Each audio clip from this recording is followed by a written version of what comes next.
Masechet Pesachim Daf Kuf, page 100. We are discussing the eating, starting a meal before Pesach, and we already saw the Mishnah. We saw two ways of interpreting the Mishnah. Mishnah mentioned Samuch la Mincha. One should not start a meal on Erev Pesach, and the question is, whose opinion is this? Because we have a Baraita that talks about all year round. The Biuda says all year round one should not make a meal on Shabbat afternoons and Yom Tov afternoons. The Biuda says totally fine with it. So if the Talmud Yerushalmi takes a very simple approach and says the Biuda, the one who says it's prohibited all year round, is the author of this Mishnah. It's not allowed in the version of the Yerushalmi. It just says Shabbat. So Shabbat is not allowed, and so Pesach is also not allowed. And the Bioseh permits all the time. Okay, that's a very simple, easy. And that approach is also followed by Rav Papa, who agrees that our Mishnah is the opinion of the Yehuda. Now, see in the version here, it says Min HaMincha, and this Baraita says Samuch La Mincha. So both of them can be the Yehuda. The Yehuda adds another half hour for Pesach over and above all year round, which would usually be 3:30 p.m. One cannot start a meal. So that's Rav Papa's approach, similar to the Yerushalmi's approach, that our Mishnah is the opinion of the Yehuda. He says no meals in the afternoon on all year round and on Pesach, and the Bioseh permits all the time, all year round and on Pesach. You can go eat right up to sunset. He doesn't have a problem with it. Okay, that was all one approach. But Rav Huna had a different approach. Again, Rav Papa was rejected. Why? Because we had another Baraita here that says from 9 hours, and so therefore one cannot reconcile this and say that both the Yehuda, because this one says 9 hours all year round, and our Mishnah says Samuch la Mincha all year round, which are the same times. The Gemara interprets it to be the same times. And therefore, we reject Rav Papa in favor of Rav Huna. What does Rav Huna say? He says that our Mishnah that says you cannot start a meal on Erev Pesach is actually the opinion of the Bioseh. The Bioseh says all year round, you're allowed to have a meal on Shabbat afternoon and Yom Tov afternoon. Only on Pesach, it's not allowed. Pesach is special. It's different from all the other ones, because you have a mitzvah of eating matzah, and those days also mitzvah of eating korban Pesach. So for that, there's a special mitzvah. You have to be hungry, you have to be in the mood, you have to have a good appetite, but all of the rest of the year, he doesn't say so. And that is where we left it.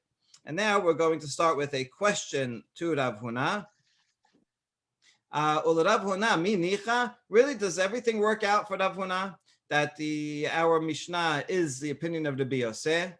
Amar Rabbi Yirmiyah, Amar Rabbi Yochanan. V'itema, Amar Rabbi Abahu, Amar Rabbi Yosef, Bar Rabbi Chanina. Okay, we're not sure who said this statement. Either it was the name of Rabbi Yochanan or the name of Rabbi Chanina. I guess those two names can be interchanged, and then we have a whole list of their usual tradents.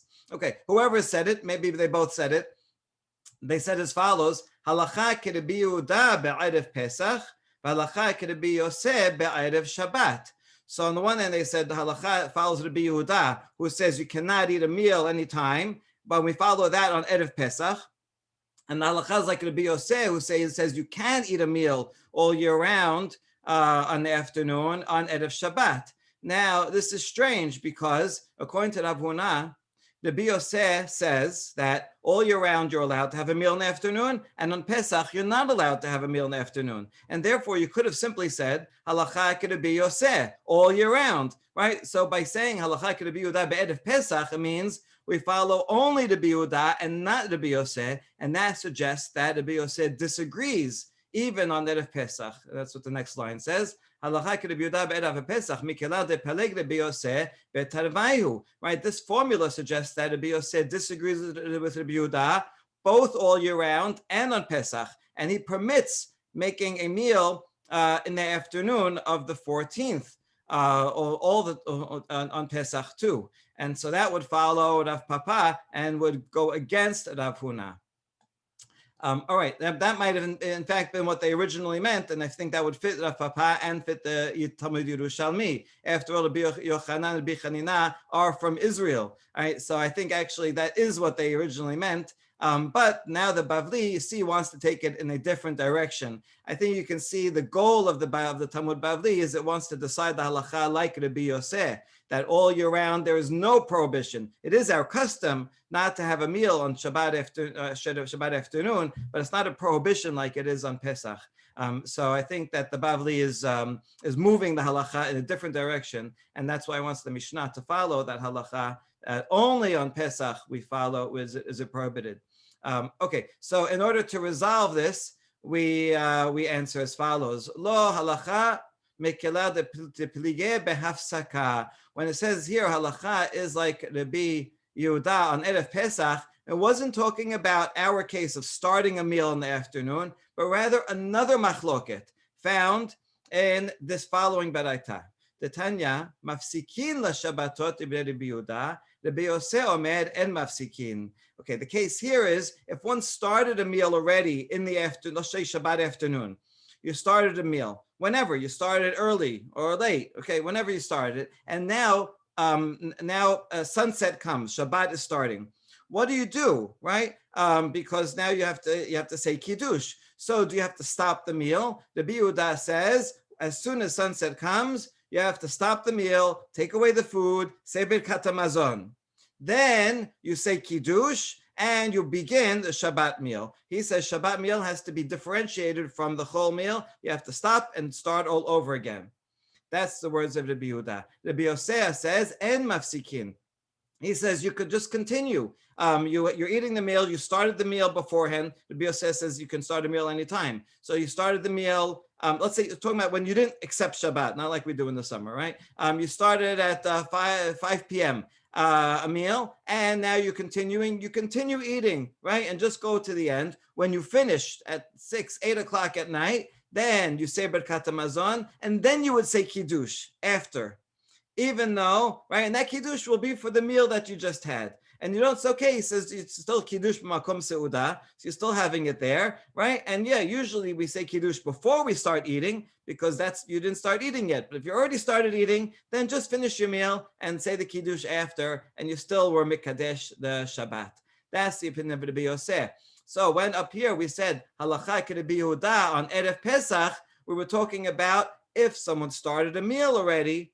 Now, according to the Yehuda, you're not allowed to start a meal, but let's say you did, or let's say you started way earlier at noon when you're allowed to, and now you're continuing. So we follow halacha like Rabbi Yehuda. Even if all year round you follow Rabbi Yosef, and on Pesach we're going to follow Rabbi Yehuda because we want the seder to be its own separate meal. You don't want to just continue from before. You want to stop, say Kiddush, and do everything that you need to for Pesach. Okay, and that's how we resolve the statement of Rabbi Yochanan.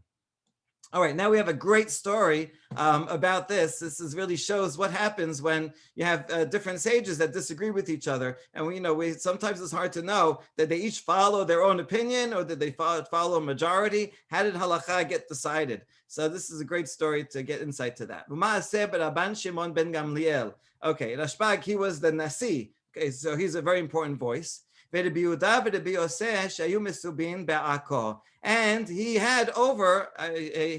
was eating together with Rabbi Yehuda and Rabbi Yosef. Rabbi Yehuda's name is in brackets in the printed edition. That's because in the first printing his name was not there, and so the question is, was he actually at this meal or not? I checked the manuscripts. His name is found in almost every manuscript.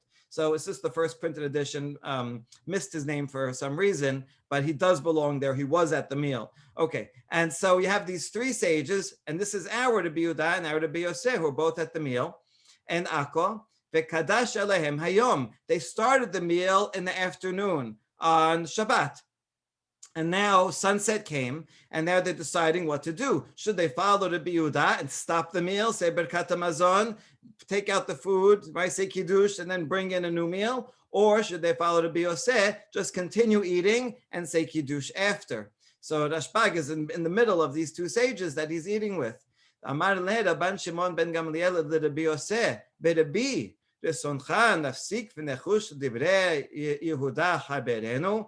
So Rashbag tells Rabbi Yosef, right, he uses a title, Berabi, right, a nice, respectful title. He says, would it be okay with you if we stop the meal now And that way we can be concerned, we can follow the words of Rabbi Yehuda, our friend. In other words, according to Rabbi Yosef would say you're allowed to just continue eating. But out of deference to Rabbi Yehuda, let's make him feel comfortable, right? There's no problem. You wouldn't have a problem if we stopped the meal and said Birkat Hamazon and then start again. So to make him happy, right? What do you think that we should do this? Okay, so Rashbag is trying to make peace and do the common denominator. Amar lo, look at this answer. Rabbi Yosef says, Bechol yom vayom ata mechabeb debarai. It says every day, all year round, you always say the halacha is like me, like Rabbi Yosef. And now all of a sudden that I'm here with you, you tell me, hey, we should go follow Rabbi Yehuda. Are you going to take the queen, right, with me in the house? Referring, of course, to Achashverosh telling Haman when he sees that he's falling, he's begging for his life, and he looks like he's falling on top of Esther. Achashverosh says, you're going to take my wife even in my own house? Right, so too here, it's one thing if you follow Rabbi Yehuda, when I'm not present. Now I'm sitting here in front of you, and you're telling me you want to follow Rabbi Yehuda. So Rabbi Yosef did not, was insulted by this, and he would not have it. Amar le imken lo nafsi. Because no, I only meant, I didn't mean to say halacha should be like Rabbi Yehuda. I just figured if he's here and he would prefer that, we should make him feel comfortable. But if you have a problem with it, no, then we will not stop the meal. Because if there's other people here, the students here, if they see you are here and we're following Rabbi Yehuda, then they're going to assume that halacha is in fact like Rabbi Yehuda, because you see we're all present and we're following that, and that was not his intention. Right there at that meal, they did not leave until they decided halacha in fact is like Rabbi Yosef. So you see, even Rabbi Yehuda had to follow the opinion of Rabbi Yosef in that case. And so you could see here how a machloket that they had, and maybe when they were each in their own cities, in their own homes, they did their own halacha. But now that they're together with the nasi and with students, so they had to come to a decision. And that's how it was remembered forever that halacha was like follows Rabbi Yosef. Okay, very good. So that's a great story. Even though we have this great story that says halacha Rabbi Yosef, and you would continue eating and then say kiddush at the end, that is not actually what we do. Amar Rabbi Yehuda, Amar Shemuel, and halacha lo Rabbi Yehuda velo Rabbi Yosef. Right, that story was from the times of the Tanaim, but Shemuel comes along, the early Amorah, and says we don't follow either of these opinions, but rather kind of a compromise. Ela pores mapa umekadesh. Here's what you do. You're eating a meal. You started, way before. You started at 3 p.m. And now you're eating and sunset comes. So you bring a cloth and cover the food. And you say kiddush, uncover the food, and then you continue eating. So this is very interesting that covering the food is a way of saying we're stopping the meal, right? We're not going to access the food. And so it's kind of a renewing the meal, right? But not stopping it altogether. Because if you stop it altogether, you say to Birkat Hamazon. So no, you don't do. They don't say Birkat Hamazon, but we don't want to wait to say Kiddush after the meal. That doesn't seem right. We want to say it now. So we make a interruption in the middle of the meal with this tablecloth, and we say Kiddush. Okay, very nice. Ini, hold on. Is that really what we do? We have a contradictory source. In the name of Shemuel, we have another source that says, Keshem shemafsikin. That's the key word, like Kiddush. Kach mafsikin la havdalah. Just like you stop for Kiddush, you stop for Havdalah. And so this means my mafsikin lav la'kirat shulchan. So this is the opposite case. Let's say at the end, near the end of Shabbat, you started Seudah Shlishit while it was Shabbat. And now you're continuing and you're eating, and now it gets dark. So it's time to say Havdalah. And you shouldn't eat before you say Havdalah. So what do? You stop the meal and say Havdalah. We're assuming now that stop the meal means end the meal, say Birkat Hamazon, say Havdalah, and then if you want to continue eating, say have a new one. And it says Kach mafsikin, Keshem shemafsikin la kiddush. That sounds like if you're eating a meal on Friday afternoon, and then you have to, and Shabbat comes, you stop altogether, say kiddush, and then start a new meal, and that would follow the Rabbi Yehuda. So how could Shemuel say both of these things? We answer, lo lemapa. When he says stop, it doesn't mean stop altogether with Birkat Hamazon. It means stop eating, cover the food, say Kiddush or Havdalah at the end, and then uncover it and continue eating. So Shemuel is in fact consistent with his opinion in both statements. And now we have a story about this. Rabbah bar Rav Huna ikla leberesh galuta. So this says Rabbah went to the house of the exilar. He's a parallel to the Nasi. The Nasi was in charge of the Jewish community in Israel. The Resh Galuta, the head of the exile, he was the head of the Jewish community in Persia. Aitu taka kameh. They brought a tray before him, right? In those days, they didn't have like a big dining room table, but rather everybody was sitting or reclining on a chair, and they brought a small table with all the food on it. That's how they served the meal. So they brought him the food, and what did he do? Panas mapa v'kidesh. He covered the food and he said kiddush. It was Friday night, and he said kiddush. So you see from here that right, you should cover the food when you say kiddush. Tanya nameh achi ve'shavin she'en mevi'in et hashulchan ela im ken kiddush im hevi pores mapa kadesh. We have another braita that we have a braita that agrees with the action of this Amorah, that says they agree. Seemingly, it's talking about Rabbi Yosef and Rabbi Yehuda. Even though they disagree, if you already started a meal, should you continue or should you stop? They agree that, let's say you're starting a meal on Friday night, like we usually do, right? It's Shabbat, and you're starting the meal, that you should not bring out the table, you should not serve the food until you did Kiddush. So in other words, you should say Kiddush first with an empty table, because you're not allowed to eat beforehand. So say Kiddush first, empty table, and then you bring the food. If you brought the food already and it's already there, you don't have to take it away. Rather, you just cover it and then say Kiddush. But the point is that the food should not be available, should not be accessible during Kiddush, because we should concentrate on Kiddush and show that we're not eating until then. So I think this is fascinating because this can shed light on our custom to cover the bread, right?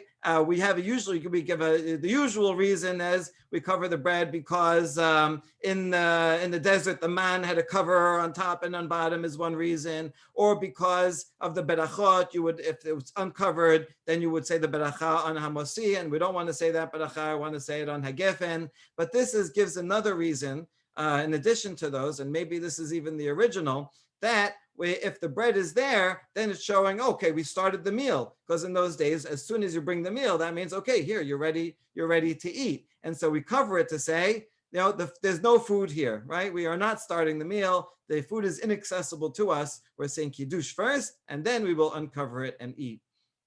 Okay, so it's great because these stories preserve some of the origins of a lot of our traditions. Taneh Hada. Okay, we're going to end off with two contradictory baraitot.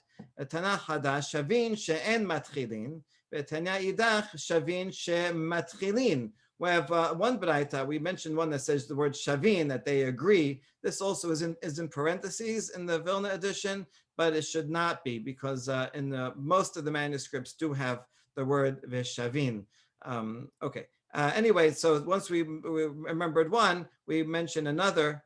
So they agree, Rabbi Yehuda and Rabbi Yosef agree that you should not begin a meal in the afternoon, on Shabbat afternoon. And another Baraita says, Shavin Shematchilin, they agree that you can start a meal. And this is strange because now we have two contradictions. So Bishla Maha de Tanya Shavin She'en Matchilin, Mashkach La Be'arev Pesach. The one that says that they agree that you do not start a meal in the afternoon, that doesn't say when. So it could be talking about Erev Pesach. And we already said we followed Rav Huna. According to Rav Huna, our Mishnah was the opinion of Rabbi Yosef, meaning Rabbi Yehuda says all year round you're never allowed to start a meal in the afternoon so that you'll have an appetite for the meal. Rabbi Yosef says all year round it's fine to start a meal, but on Pesach it's not allowed. So they agree that on Pesach one should not start a meal in the afternoon. Okay, good. So we understand that baraita. But what about the other baraita that says they agree that you are allowed to start a meal?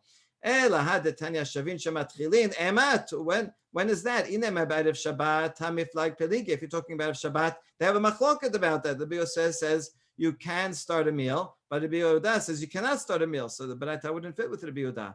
La kashya kad kodem tisha kan leachar tisha. What we're actually talking about is before 9 hours, right? Everyone agrees that before the 9 hours of the day, before 3 p.m., then you can start a meal. Even, of course, Rabbi Yosef, even Rabbi Yehuda would agree. And that's what this baraita is talking about. So this can explain all the cases here, right? Even if, according to Rabbi Yehuda, if it's 2 o'clock and you want to start a meal, you're allowed. And then if you continue eating and sitting there until sunset, then you would have the other machloket would kick in. What you do at sunset, do you stop, according to the Yehuda, and have a new meal, or according to the Yehuda, do you continue and say Kiddush afterwards? All right, we have a lot of different controversies in the daf here, but at least we end off on agreement. So we should always end with agreement. Baruch Adonai Le'olam, amen ve'amen.